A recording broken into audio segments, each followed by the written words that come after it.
नमस्कार, मी संकेत आवटे. पहिल्यांदाच मी तुम्हाला सांगतोय की SIP करणं बंद करा किंवा त्या सिस्टमला अजून मॉडिफाय करा. आता तुम्ही म्हणाल असं का बोलताय नेमकं? SIP बंद करा म्हणजे काय? ॲक्च्युअली SIP करून सुद्धा तुम्हाला खूप चांगले रिटर्न मिळालेत हे मला माहिती आहे. पण जेव्हा एक सर्टन रिटर्न आपल्याला मिळतात तेव्हा अपेक्षा वाढायला लागतात. नेहमीप्रमाणे आपल्याला एक सवय असते की संतुष्ट आपण कधीच होत नाही एखाद्या गोष्टीने. नेहमी आपल्या अपेक्षा वाढत असतात. मग या वाढणाऱ्या अपेक्षा एक वर सेट केलेला बेंचमार्क त्याला बीट कसं करायचं? समजा तुम्ही 2 ते 3, 4, 5 SIP केलेले आहेत. वेगवेगळ्या सेक्टरमध्ये असतील. कदाचित IT मध्ये केला असेल, FMCG मध्ये असेल किंवा असेल ऑटोमोबाईलमध्ये. वेगवेगळ्या सेक्टरमध्ये आपण इन्व्हेस्ट करत जातो. पण याच्या पुढे जाऊन अजून त्या रिटर्न्सना एक्स्ट्रा आपण वाढवू शकतो का? तर 100% वाढवू शकतो. जर तुम्ही रिच मी थ्रू इन्व्हेस्टमेंट केला असाल तर ऑलरेडी तुम्हाला आमच्याकडून मेसेज येतात. जेव्हा जेव्हा मार्केट बॉटमला जातं, खाली जातं, तेवढ्या डिस्काउंटेड प्राईसला येतं, तेव्हा आपण अजून त्यामध्ये व्हॉल्यूम ॲड करतो किंवा अजून क्वांटिटी ॲड करतो. पण बऱ्याच लोकांना वाटतं की सर हे कसं करता? नेमकं कसं तुम्ही सांगता की आत्ता या फंडमध्ये इन्व्हेस्ट करायला पाहिजे किंवा तुम्ही सुद्धा हे कसं फाइंड आउट करू शकता? एकदम सिंपल प्रोसेस आहे. जी स्मार्ट SIP आपण म्हणतो ना, जगभरामध्ये काय चालतं? SIP चालते. पण रिच मी थ्रू जेव्हा तुम्ही इन्व्हेस्टमेंट करता तेव्हा स्मार्ट SIP चालते. जेव्हा तुम्ही एक 5,000, 10,000, 15,000, 20,000, 1-1 लाख, 10 लाखाची सुद्धा SIP, असे बरेच लोक आहेत आमच्याकडे जे लाखो रुपयांची SIP पर मंथ करतात. आणि असे बरीच लोक आहेत जे 2,000, 5,000, 10,000ची SIP सुद्धा पर मंथ करतात. असे लाखो क्लायंट ऑलरेडी रिच मी प्लॅटफॉर्मवर आहेत. पण या सगळ्यांचा पॅटर्न अनालिसिस केल्यानंतर, या सगळ्यांची इन्व्हेस्टमेंट करण्याची स्टाईल अनालिसिस केल्यानंतर काही गोष्टी आम्हाला कळाल्या. याला थोडंसं आपण मॉडिफाय केलं ना, तर जे रिटर्न्स तुम्हाला मिळतात त्याच्यापेक्षा 50% अजून एक्स्ट्रा रिटर्न मिळू शकतात. म्हणजे काय? समजा तुम्हाला रिटर्न मिळत आहेत 20%, तर त्यापेक्षा अजून 50%, म्हणजेच मिनिमम 10% तरी अजून जास्त इझिली मिळू शकतात विदाऊट हेवी एफर्ट्स. खूप जास्त त्रास सहन करण्याची गरज नाही. काय करू शकतो? बघा, मला जायचं आहे ट्रेडिंग व्ह्यूवर. कुठल्याही प्रकारे मी प्रमोट वगैरे करत नाही आहे. कुठल्याही वेबसाईटवर तुम्ही जाऊ शकता. आता फ्री काय आहे हे मी तुम्हाला दाखवतोय. बरेच लोक म्हणतात सर पेड वगैरे ॲप नका दाखवू, म्हणून मी फ्री दाखवतोय. समजा मी ट्रेडिंग व्ह्यूवर गेलो, मला इथे चार्ट सर्च करायचा आहे. कुठला? समजा मी निफ्टी 50चा चार्ट इथे बघतोय. याला थोडंसं आपण अजून मॉडिफाय करायचं आहे. काही गोष्टी यामध्ये ॲड करायच्या आहेत. त्या 1 बाय 1 मी तुम्हाला एक्सप्लेन करतोय. पहिला मी एक काम करणार, हा कॅन्डलचा जो चार्ट दिसतोय ना त्याला मी लाईन चार्टमध्ये कन्वर्ट करणार. बेसिकली हा झाला निफ्टी 50चा चार्ट. कदाचित तुम्ही इंडायसेसमध्ये गुंतवणूक केली असेल म्हणून तुम्हाला हा चार्ट बघावा लागेल. पण मी म्हणेन तुम्ही मल्टिपल SIPs केलेले असू शकतात. कोणी FMCG मध्ये गुंतवणूक केली असेल. मला वेगवेगळे इंडेक्स यामध्ये ॲड करायचे आहेत. मी सर्च करतोय निफ्टी. इंडायसेस कोणकोणते आहेत? तर IT. मी पहिला ॲड केलं ITला. ITचा चार्ट मला इथे पाहायला मिळतो. CNX IT. याच्या पुढे जाऊन पुन्हा एकदा मी सर्च करेन निफ्टी. अजून कुठे इन्व्हेस्टमेंट आहे तुमची? कदाचित तुम्ही ऑटोमोबाईलमध्ये इन्व्हेस्ट केलं असेल. हे मी रिकमेंडेशन देत नाही आहे. मी वेगवेगळे सेक्टर ॲज अ एक्झाम्पल म्हणून सांगतोय. काही लोकांना FMCG आवडतं. सो ते लोक FMCG मध्ये सुद्धा इन्व्हेस्टेड असतील. फार्मामध्ये काही लोक असतील.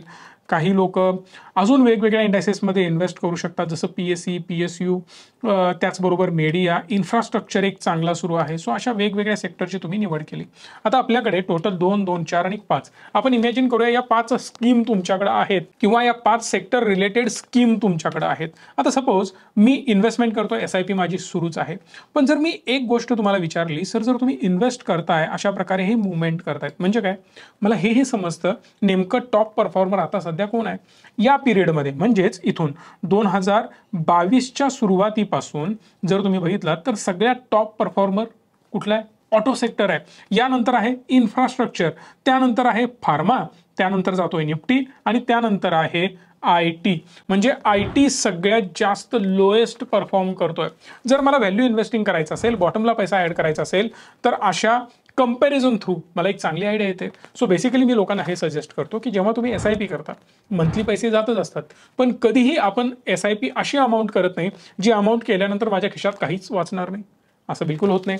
कारण जर समजा तुमचा इन्कम असेल 1 लाख रुपये, कदाचित काही लोकांचा इन्कम असेल 20,000 रुपये, तर 20,000 मधले 2,000 तरी शिल्लक राहतात.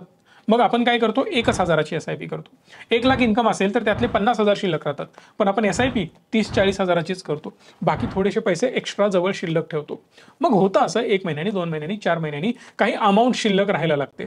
काही 2,000, 5,000, 10,000, 50,000, 1 लाख, तुमचं जे बजेट असेल त्याप्रमाणे शिल्लक राहते. ही अमाऊंट बॉटमला ॲड करत जायची. आता समजा या महिन्यामध्ये मला एक चांगली अपॉर्च्युनिटी मिळालेली आहे आणि त्या थ्रू माझं अर्निंग छोटं मोठं चांगलं झालेलं आहे. सो या केसमध्ये मी करणार काय तर फिल्टर लावून असं चेक करणार. जर मी याच्या हायपासून याला चेक केलं किती % खाली आलाय तर 32% खाली आलाय. जर तुमचं सेक्टर किंवा तुम्ही जो फंड बाय केला आहे तो 15% जास्त क्रॅश झाला असेल तर त्यामध्ये आपण ॲव्हरेजिंग करू शकतो. आणि जेणेकरून होतं असं, जेव्हा हा परत याला रिकवर करेल तेव्हा माझा पैसा रिकवर झालेला असणार आहे. म्हणजेच इथून बघा 32 ते 35% हा खाली आला. समजा इथून मी गुंतवणूक केली आणि इथं हा परत खाली आलेला आहे. मला 32% रिटर्न दिसत आहेत. पण हे 32% जेव्हा मी गुंतवणूक करतोय त्यानंतर लगेचच रिकवर होत आहेत विदिन फ्यू मंथ्स. समजा तुम्ही ज्या स्कीममध्ये गुंतवणूक केली आहे ना त्या स्कीमचे ओव्हरऑल रिटर्न जेव्हा तुम्ही चेक करता तेव्हा तुम्हाला दिसतील कदाचित 15%. पण तुम्ही जर असं स्मार्टली पैसे ॲड करत गेलात तर तुम्हाला मात्र 25%, 30% ओव्हरऑल रिटर्न दिसणार, कारण तुम्ही स्मार्ट SIP करताय. आता एवढं सगळं डोक्याला त्रास करून घ्यायचा नसेल तर रिचमी तुमच्यासाठी आहे. कधीही कॉल करू शकता या नंबरला. आणि त्यानंतर ही जी सर्व्हिस आहे ती स्मार्ट SIPची आम्ही तुम्हाला प्रोव्हाइड करतोय. जेव्हा मार्केट खाली येईल तेव्हा आमच्याकडून तुम्हाला रिमाइंडर येत असतात वेगवेगळ्या स्कीम रिलेटेड. नवीन कोणती स्कीम लॉन्च झाली, इथून पुढे कुठलं सेक्टर चांगलं चालू शकतं, याबद्दल जो काही तुम्हाला गायडन्स लागेल तो आम्ही तुम्हाला करत असतो. याच्या पुढे जाऊन अजून थोडंसं मी याला जर ड्रिल डाऊन केलं तर तुम्हाला कळेल की आता ऑटो 1 नंबरला दिसतं. पण मी लॉंगर ब्रॉडर टाइम फ्रेममध्ये बघितलं तर IT सगळ्यात पुढे जाताना दिसतो. पण IT मध्ये मला ही एक अपॉर्च्युनिटी ऑलरेडी मिळालेली होती, ती कॅप्चर करणं गरजेचं आहे. पण मी अजून थोडंसं याला झूम आउट करतो, अजून थोडंसं मागे जातो तर मला कळेल की वेगवेगळे सेक्टर ऑटोमॅटिकली चेंज होताना पाहायला मिळत आहेत. आता IT जो सध्या 1 नंबरला होता या टाइम झोनमध्ये जर मी बघितलं 19 पासून तर सगळ्यात फास्ट परफॉर्मर इन्फ्रास्ट्रक्चर आहे. मग इन्फ्रास्ट्रक्चरमध्ये मला अपॉर्च्युनिटी कधी मिळेल, मी याला थोडंसं अजून ड्रिल डाऊन करतोय. यातला फक्त मला इन्फ्रास्ट्रक्चर ठेवायचं आहे, बाकी सगळ्यांना जर मी हाईड केलं तर हा ग्राफ कसा दिसेल हे मला फक्त चेक करायचं. बघा मी बऱ्या प्रमाणात बाकी सगळे इंडायसेस हाईड करून टाकलेले आहेत. हा फक्त तुम्हाला निफ्टी दिसतोय, तो पण रेफरन्ससाठी असावा म्हणून मी ठेवलेला आहे.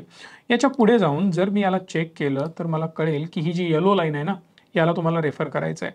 इथं पासून ते खालीपर्यंत अप्रॉक्सिमेटली मला हा जो फॉल मिळालाय तो 4 ते 5% आहे. जर समजा तुम्हाला वाटत असेल सेक्टर ट्रेंडी आहे, हा वरच जाणार आहे आणि या केसमध्ये मला बॉटम कॅप्चर करायचा आहे तर तुम्ही 5, 7, 10% फॉल सुद्धा कॅप्चर करू शकता.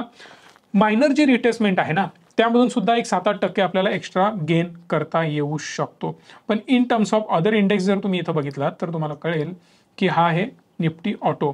याच्यामध्ये सुद्धा हे छोटे छोटे फॉल्स आहेत, हे सुद्धा आपण चांगल्या प्रकारे कॅप्चर करून रिटर्न एक्स्ट्रा जनरेट करू शकतो. आय होप तुम्हाला कन्सेप्ट क्लिअर झाली असेल. तुम्हाला यासाठी आमची जी काही मदत लागेल या नंबरला कॉल करून घेऊ शकता. या व्हिडिओला लाईक, शेअर आणि चॅनलला सबस्क्राईब हक्काने करू शकता. धन्यवाद. Stay tune and stay positive.